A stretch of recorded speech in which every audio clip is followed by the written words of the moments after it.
Like, because we're coming up on August, you know.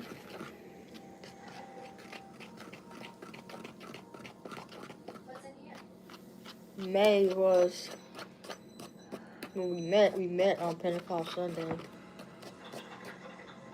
at church. I was doing my usual crazy running around church and praising, you know. And August was when the first time we went out. Like I said, when you been with somebody a long time, really love them, y'all had ins and outs, you know.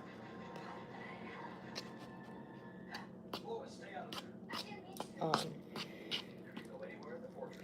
the first part was hard for me because I couldn't stop overdosing, you know, on the medication.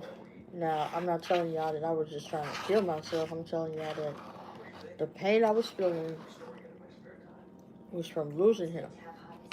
I was sick, you know what I mean? But he was still here for part of that. And while he was here, he was praying for me. I was feeling better. I was getting better. I was gaining weight.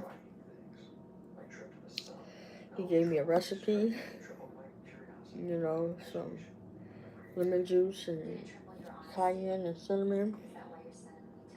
And that worked real good. It was helping my sinus. When he died, man, that spiritual covering left, you know. That covering that I had. Y'all all saw me glowing like crazy. Y'all saw that. It ain't over, though. Because God blessed me with somebody else. But I'm letting y'all know that the hard part that I went through, I didn't get over that until somebody caught me, you know. He saw me falling. He saw me spiritually falling, mentally falling, physically falling. He saw that. And he just...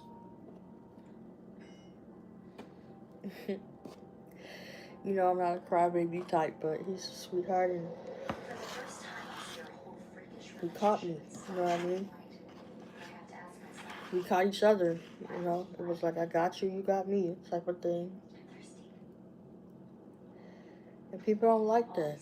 They just don't like to see two people that love each other. They want to see, do you follow all the rules that we made for relationships?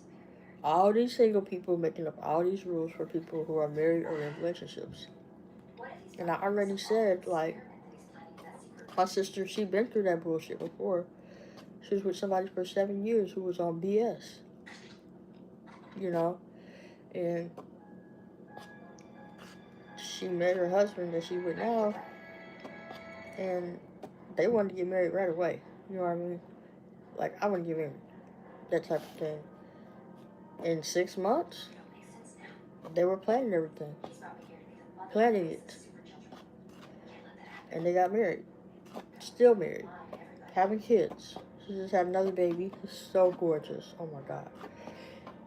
But I keep telling y'all, like, God is the one who puts marriage together. You can't do it on your own. And that's why I keep telling people the way of a transgressor is hard, because y'all be trying to do stuff on your own and it don't never work out. I be telling people all the time, like, I know you go to church. I know you read the Bible. I know all of that. I know you doing what you're trying to, you know, you're trying. But until I left Christianity alone, nothing in my life made sense. Nothing. And people are still trying to force her husband to come to their church. And he's like, no. I'm not saying that all the people in church are bad. But when it comes to the African American community, a large percentage of the church is bad. It's just sour. They all divorcing. They don't know what they want. They're trying to keep up with Hollywood, trying to keep up with everybody in the world. Don't know how to just settle down and be happy with themselves, you know. Judging everybody, you know. Calling Cardi B a whore, calling Nicki Minaj a whore. And I'm like, y'all whores too. What the hell? Y'all trying to be just like them. But, again, Once I decided not to be a Christian no more, my life started making a lot of sense.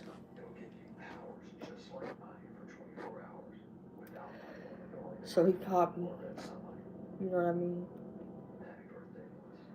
I always want to know what's going on. I do. I want to know what is going on with him. I want to know what's on his mind because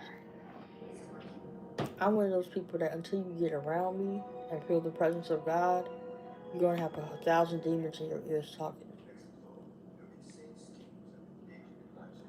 So while you're away, I know it's hard. I already know it's hard. Sorry, I'm stirring up this. I'm making the pancakes. And so, that's the main thing I wanted to say is that I had a hard time, man. I was taking all them pills. That's why I got skinny. I think I was taking like almost 400 milligrams a day, morphine, the Percocet too, the damn oxycodone. I was taking a lot of that.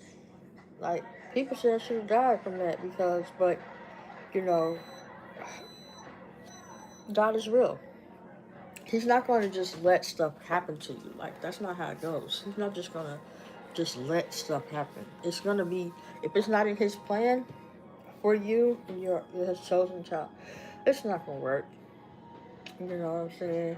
And beside that, I had the hospital messing with me too. You know, that ain't natural. The way you saw my face going out like that and the blood coming out like that wasn't natural at all. But God was making provisions for me while I was going through it. He was making sure I was okay. So like I said, man, you saw what drugs can do. Now, if you decide to keep taking Percocets, narcotics, and different stuff like that, go ahead, because that's what it's going to do to you. It's going to make you real skinny and tear up your brain. That's all drugs do. Tear your brain up. If you were crystal meth or mixed amphetamines and all that stuff, that can turn you into a psycho killer. You know what I mean? If you are black, I told you it do different things to black people than it do to whites. So, let me know what y'all think about that. Being in love with somebody and they die and y'all been together for years, like years. Because August is coming up. His birthday in August, my birthday in August. And the mother that we talked to, because his grandmother is Rosetta. So my godmother is Rosetta. So he called her too. You know, he was like, how are you doing? Nice to meet you. My name is Elijah. And we just, like I said, I took a lot of medication. Like, I wasn't trying to kill myself, but I was in pain from missing him. So I got sick, but I was getting better because he was still here. After he passed, woo, I felt that covering left me, you know, because he was praying for me. A person really loves you. They praying for you all the time. They're thinking about you all the time. So it's a lot of horrors that I meet on a daily basis. I meet a lot of horrors. And what they're doing is they're curious about your life. They're curious about what you're into. They're curious about how much money you got. It's hoes everywhere. But that was a husband, That was a man of God. Oh my God. But I tell you, I never realized how many horrors there was out here until after he passed away. After he passed, I realized, man, these niggas don't know nothing about respecting no woman. Because their mama never, been respected by a man either. Niggas running all through the house, I guess. I don't know. Women running through I don't know what happened when I was growing up. But for some reason, y'all just don't respect women. So like I said, the person that God put in my life, he caught me. You know what I mean? As far as like how my face is looking and stuff, that's just what comes with not, not being prepared. Not being prepared for any of this. Not being prepared for any of this. He had my back. You know what I'm saying? He was watching. He was making sure I was okay, no matter where I was at. Atlanta, Baltimore, where he's from. And I play a lot of songs. I be playing songs on here like I'm breaking up with him. But to be honest with you, I believe in my heart that he sent this person. Like, he really, like, is an angel looking down. He sent me somebody to love me because he knew that I would need that. He remembers when he met me, how tender and sensitive my heart was. Why I wear that mask and act real, tough and all of that. Not only that, but he got brothers, cousins, family. That's why I went to North Carolina, because his mama was in North Carolina. We was getting ready to do everything we were supposed to do. Now I gotta readjust everything,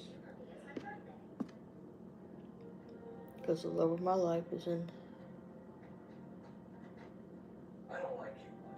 Texas right now, but he's from Mississippi.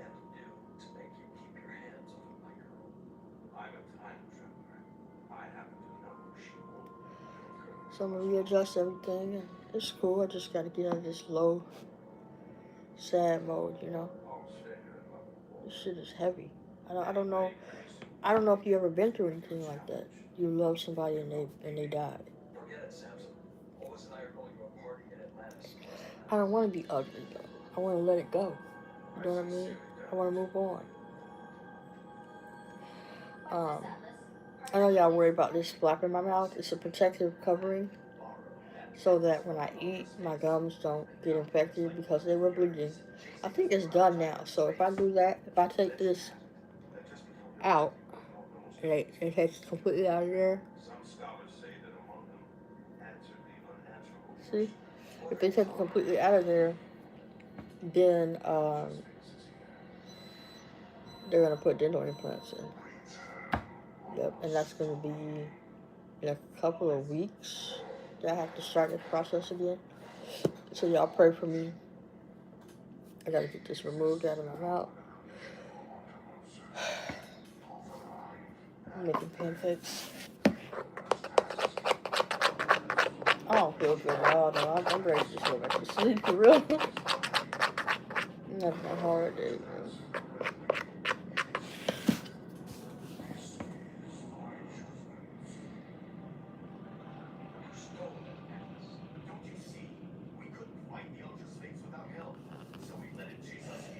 I was happy. I was even happy when I got the money to get this ring. I was happy when I got this ring. I was happy when I got this for 10K. I was so happy that I got one for my niece too. For her prom. But it's hurting me right now that I can't believe that people want to come around me and hate my guts. Like I can't feel the difference between love and hate. They literally want to deteriorate my spirit. You know, when somebody loves you, you start growing, you start glowing, you start feeling it in different areas. You look better, your shape comes back. God. And just like when Elijah was here, this person is in my life now, and people are so damn evil. They're evil. They don't want two people happy. They don't like them. They want you with somebody who you're gonna be miserable with. If they could put me together, if they could play matchmaker and put me with some old ass, grumpy ass, ugly ass, fat ass nigga, they'd be like, yeah, that's who she's supposed to be with. You see what I'm saying? They don't want you to actually be out here having fun with good sex and a good person. Like, dude, if I'm a sexaholic, who is disciplined enough to wait. Then I need the same thing. That's the type of person I'm gonna get along with. I don't understand these people. They just want you to be with some old ass, grizzly ass, Popeyes ass motherfucker. Like, what is wrong with y'all? Why would you desire that for anybody? The same way y'all desire somebody to get locked up or have cancer or die of cancer or die of AIDS or some shit. Like, I be trying to figure out, what do you want from me, bitch? Why can't you just stay the fuck away from me? Stop texting my phone. Stop calling me. Leave me the fuck alone. I'm happy. I love helping my mother and my mother helping me. I love being around my family. I love this. Y'all motherfuckers don't get along with y'all family, man. Y'all wasn't built to last. That's why half of y'all is gay and lesbian now. Like, y'all weak as fuck, yo. You ain't got it in you to stick together. You ain't got it in you to fight against the plan, the populist agenda. You don't have that shit in you to fight. You weak as fuck. You know what I mean? I see it. I see it. So that's why I said, man, I don't want that weak ass energy around me. If you can't even work it out with somebody, y'all fuss or fight or argue, you get sick of that person, but you still there though. You get really sick of them. You mess up and you come right back and you still there. Like, y'all don't have that in you. Like, everything gotta be picture perfect. Y'all delusional as fuck. Everything, there's no such thing as picture perfect. That shit is all a mirage. That shit is fake as hell. Where all the real people at? Locked up or dead. And that's what God showed me. He said, man, don't fool with these people out here. The one I got for you, he's locked up. And they kept arresting Elijah. Elijah kept getting locked up for no reason. What the fuck is going on here? See what I'm saying? They don't like God's people to get together. But as soon as I let go, okay? It's a transition. As soon as I let go of that bullshit Christianity shit, okay, and I joined Islam, my life has begun to make sense. Now, I'm telling you right now, I don't have a priest, I don't have a pastor, I don't have a prophet, I don't have a mosque that I'm going to religiously regularly. But I know for a fact that people are praying for me, they're here for me, even my doctor, okay, doctors who are Muslim. I know for a fact there's a difference. So I don't care how much this country hates certain types of people. They hate President Trump because he won't be a racist against Islam. Now, Iran, they're doing whatever they want to do. I mean, that's a whole other issue. But an actual religion, you hate a certain religion, that's crazy. I've never heard of that shit before in my life. I mean, that's why I said, man, if you feel like that, kill yourself. Because God has his hand on certain people, and that's not going to change. I'm sorry.